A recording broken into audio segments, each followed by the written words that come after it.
Oh, that's great, Scott. You've pushed out your bearings without a press. Now, how do you plan to get these awesome 034 billet mounts in? By the way, if you didn't order them, here's the part number.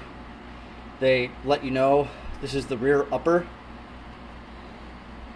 and this should be the rear lower, right? Which means it goes in the bottom of the subframe. I try to center them here, right there, and I didn't get so lucky there. Oh, I guess it turned out all right. All I really do is I use an old suspension bolt, which I grabbed off of YouTube, and I'll show you. And again, I recommend you wear protection when you do this. And if I could find the other piece to this, it would be even better. There it is. So all I do is, I hate stupid cell phones. I slide it up through the bottom and I put it in the caster, or in the housing for the subframe. I put this on top, I put the other piece on top, obviously on top of the subframe.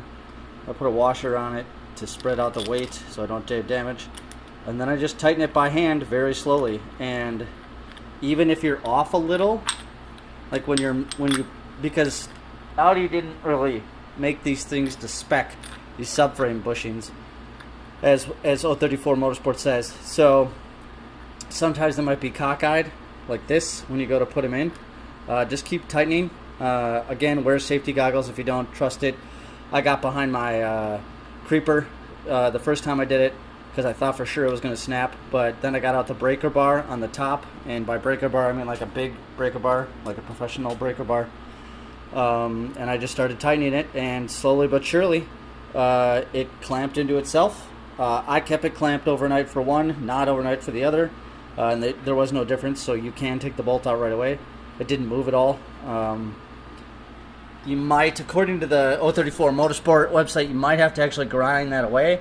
Also, keep in mind, if you are right here, this is a perfect time to try to clean up any surface rust, depending on what climate you are in.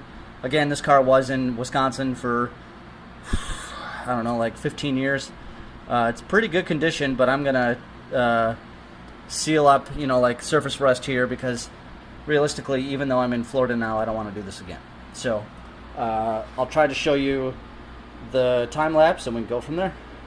Okay, I have cleaned up the paint on the subframe. I want to show you a little trick I do. I'm installing these, and one thing I like to do is, if you look at, if it shows it, there's nice little etching on there. Quick, I wanted to make a point here. You see where that vertical mark is on the actual aluminum bushing. You want to make a mark there with your marker so that when you're on the ground hovering over it, you know exactly where the front of it is, so you can clock it accordingly. Make sure you put it on the lip side and the underside so you can see it while you're over the subframe. There, for the part number and 034, I want all of those to be facing the front of the car.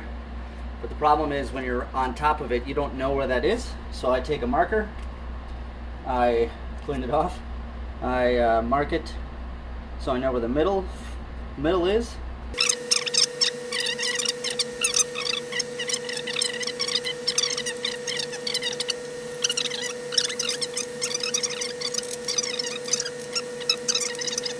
Okay.